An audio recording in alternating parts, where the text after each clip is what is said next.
वो नहीं चाहते कि तू खबर की तह तक पहुंच, क्योंकि खबरों की इन्हीं गहराइयों में छिपा है राजनीति का असली खेल। न्यूज़ चक्र खबर की गहराइयों को टटोलता।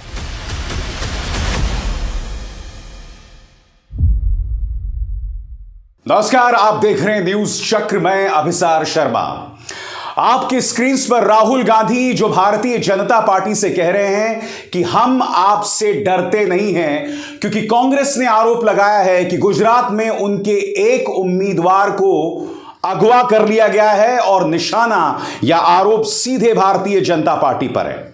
इत्तेफाकन राहुल गांधी की भारत जोड़ो यात्रा जो है वो राजस्थान प्रवेश कर चुकी है। जी हां, मध्य प्रदेश को नमस्कार, खमाघन्नी राजस्थान।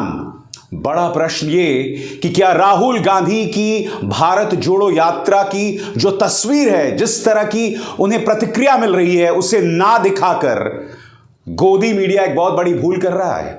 और क्या भारतीय जनता पार्टी के अंदर एक डर घर कर गया है कि कहीं इसका असर आने वाले दिनों में, खासकर 2024 के लोकसभा चुनावों में ना पड़ जाए? सबसे पहले दोस्तों मैं आपको बतलाना चाहूंगा कि गुजरात के अंदर जो बवाल हुआ है उस पर राहुल गांधी का क्या कहना है।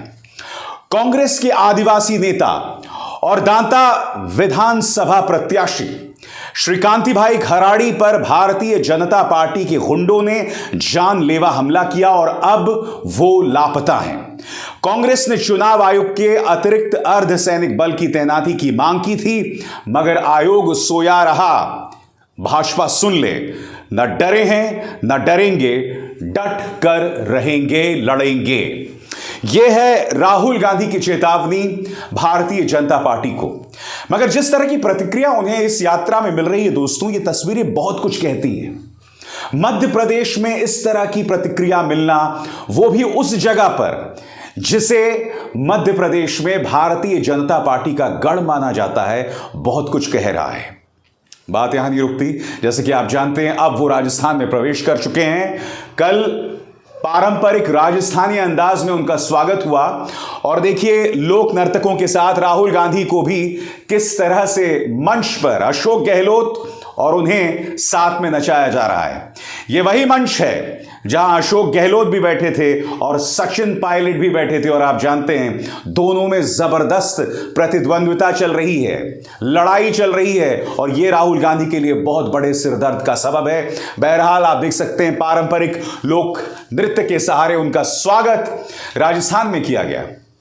राहुल गांधी सामने आए और उन्होंने कहा कि आखिर क्यों वो पैदल चलकर ये यात्रा कर रहे हैं, क्योंकि अगर आप पैदल चलते हैं तो आप किसानों के हाथों के छालों को देख सकते हैं, उनके दर्द को महसूस कर सकते हैं, युवा जो संघर्ष कर रहा है उससे रूबरू हो सकते हैं। और उन्होंने साफ तौर पर कह दिया कि अगर कोई ये चाहता है कि मैं गाड़ी में बैठकर भारत जोड़ो यात्रा करूं, तो इसके लिए राहुल तैयार नहीं थे। राहुल क्या वजह बता रहे हैं, आइए सुनते हैं। काफी लोगों ने कहा कि देखिए इस यात्रा को गाड़ी में करना चाहिए। दिग्विजय जी हैं यहां पे, उनको याद होगा जब दिग्विजय जी और बाकी लोगों ने कहा कि इस यात्रा को गाड़ी में करना चाहिए, तो मैंने कहा अगर आप यात्रा को गाड़ी में करवाना चाहते हैं तो मैं आपका आदमी नहीं हूं। फिर आपको किसी और से करवानी पड़ेगी। अगर यात्रा पैदल करनी है तो फिर मैं यात्रा करने के लिए तैयार हूं। और इसके पीछे मेरी सोच थी, सोच ये थी कि 21वीं सदी के हिंदुस्तान में जो हमारे राजनेता हैं, और मैं सिर्फ किसी एक पार्टी की बात नहीं कर रहा हूं, मैं सब पार्टियों की बात कर रहा हूं, कांग्रेस, बीजेपी, बीएसपी, सब पार्टियों की बात कर रहा हूं। जो हमारे राजनेता हैं उनके बीच में और जनता के बीच में बहुत दूरी हो गई है। राजनेता कभी हवाई जहाज में उड़ते हैं, हमारे तरीके से उड़न खटोला बोल दो, उसमें उसको उड़न खटोले में आते हैं, कभी गाड़ी में आते हैं। और मैंने सोचा कि 21वीं सदी में अगर हिंदुस्तान को समझना है, हिंदुस्तान के किसानों से बात करनी है, उनकी इज्जत करनी है, युवाओं की इज्जत करनी है, मजदूरों की इज्जत करनी है, तो पैदल चलने की जरूरत है। जैसे जैसे हिंदुस्तान की आम जनता सड़कों पे चलती है, वैसे ही हमें करना चाहिए। तो सुना आपने, ये थे राहुल गांधी जो अपनी वजह बता रहे थे कि आखिर वो पैदल ये यात्रा क्यों कर रहे हैं। राहुल गांधी अब उन इलाकों में भी या उन राजनीतिक दायरों में भी प्रवेश कर रहे हैं जो भारतीय जनता पार्टी की मजबूत पकड़ माने जाते हैं, मसलन धर्म, मसलन राम। यह ना भूलें कि साल 2024 की शुरुआत में भगवान राम का जो मंदिर है अयोध्या में, वो आम लोगों के लिए खोला जा सकता है। और उसके बाद मैं दावा कर रहा हूं कि तमाम न्यूज चैनल्स पर सिर्फ राम मंदिर से जुड़ी खबरें और प्रधानमंत्री नरेंद्र मोदी ही छाए रहेंगे और उसके अलावा कुछ नहीं। वो एक ऐसा दौर है जिसकी भविष्यवाणी मैं आज करना चाहता हूं कि किसी न्यूज चैनल के किसी भी फ्रेम में आपको विपक्ष का कोई नेता नहीं दिखेगा। आज राहुल गांधी ने एक बहस छेड़ दी है। वो कह रहे हैं कि आखिर भारतीय जनता पार्टी और आरएसएस जय सिया राम क्यों नहीं कहते। उनका कहना है कि वो लोग जय श्री राम तो कहते हैं, मगर कभी भी जय सिया राम यानी जय सीताराम या हे राम नहीं कहते, क्योंकि इसके पीछे उनकी रूढ़िवादी सोच है। किस तरह से राहुल गांधी हमला बोल रहे हैं, आइए सुनते हैं। जय सिया राम का मतलब जय सीता जय राम। मतलब क्या कि सीता और राम एक ही हैं, सीता और राम एक ही हैं, इसलिए नारा है जय सिया राम या जय सीताराम। सही मतलब जो राम के जीने का तरीका था, जो उन्होंने सीता के लिए किया, भगवान राम ने सीता के लिए क्या किया आप जानते नहीं हो क्या? क्या किया? जाके सीता की इज्जत के लिए, सीता के लिए लड़े। सही। तो जब हम जय सिया राम कहते हैं, हम सीता की याद करते हैं और समाज में जो सीता की जगह होनी चाहिए उसकी आदर करते हैं। सही। जय सिया राम या जय सीताराम। तीसरा नारा जय श्री राम, उसमें हम राम भगवान की जय करते हैं। पंडित जी ने मुझसे कहा कि आप अपनी स्पीच में पूछिए कि बीजेपी के लोग जय श्री राम करते हैं मगर कभी जय श्री राम और हे राम क्यों नहीं करते।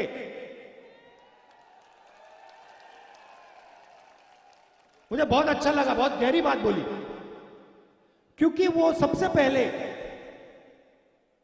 आरएसएस के लोग, बीजेपी के लोग, क्योंकि वो सबसे पहले जिस भावना से राम ने अपनी जिंदगी जी, उस भावना से अपनी जिंदगी नहीं जीते हैं। क्योंकि राम ने किसी के साथ अन्याय नहीं किया, राम ने समाज को जोड़ने का काम किया, राम ने सबको इज्जत दी।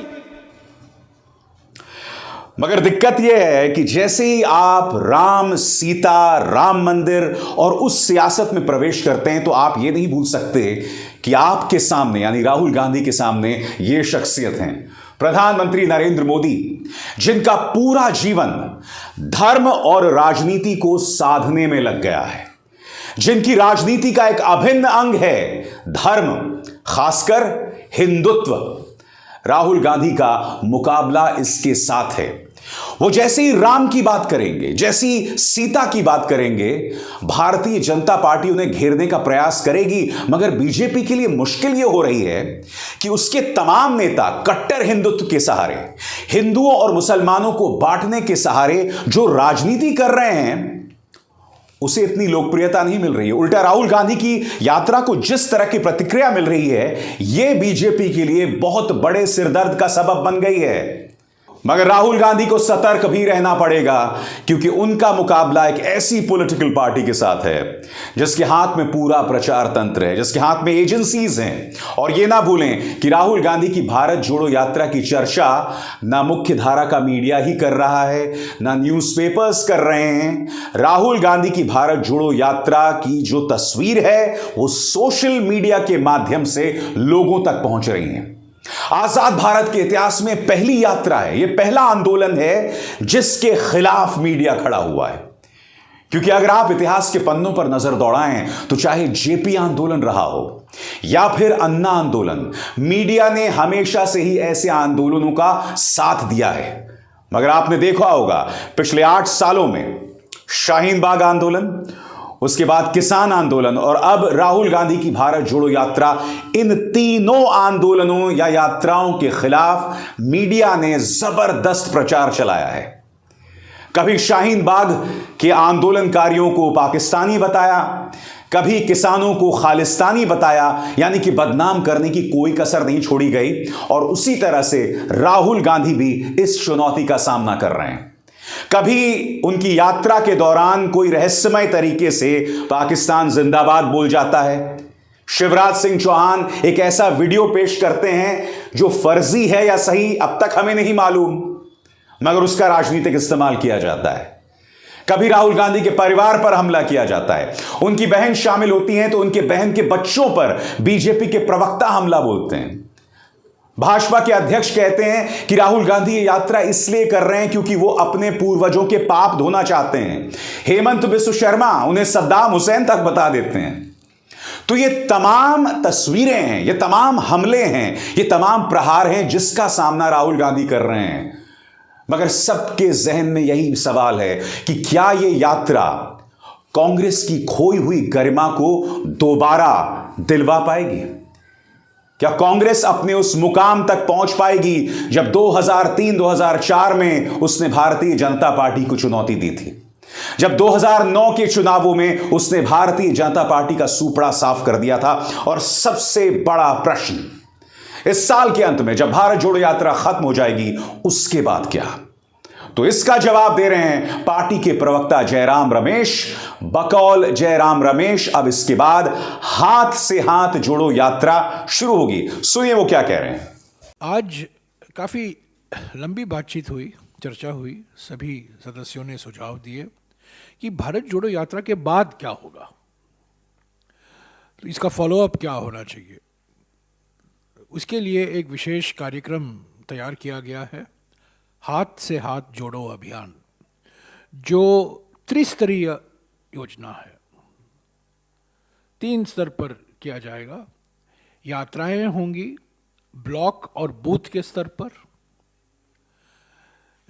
जिले के स्तर पर अधिवेशन होंगे और राज्य के स्तर पर रैलियां होंगी। तो ये त्रिस्तरीय योजना है, अभियान है। दरअसल अगर हम हाथ से हाथ जोड़ो यात्रा की बात करें तो इसके काफी मायने हैं। सबसे पहली बात, इसकी प्रासंगिकता, इसके सांकेतिक मायनों, इसके सिंबॉलिज्म को समझिए।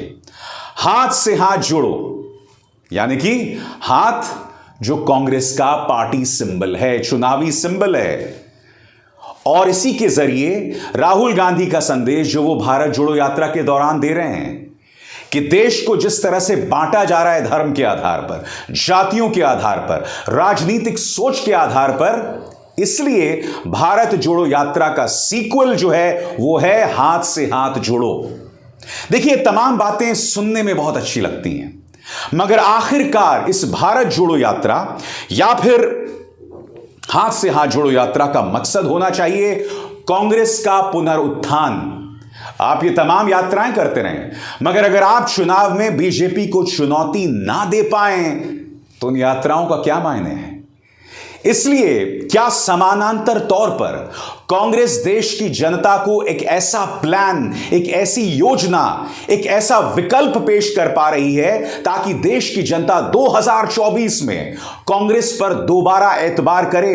वो कांग्रेस जिसकी विश्वसनीयता खत्म हो गई है, वो राहुल गांधी जिन्हें बदनाम करने के लिए एक तंत्र पिछले 12 सालों से काम कर रहा है। और इसी मंच पर आपको याद होगा मैंने यह कार्यक्रम किया था जिसमें मैंने आपको बतलाया था कि जैसे ही राहुल गांधी ने बड़े बड़े धन्ना सेठों, बड़े बड़े उद्योगों पर टिप्पणी करनी शुरू की थी, भारतीय जनता पार्टी के एक नेता जो इन तमाम औद्योगिक घरानों के लॉयर थे, उन्होंने पत्रकारों के साथ मिलकर, प्रचार तंत्र के साथ मिलकर राहुल गांधी की छवि को बर्बाद करना शुरू किया।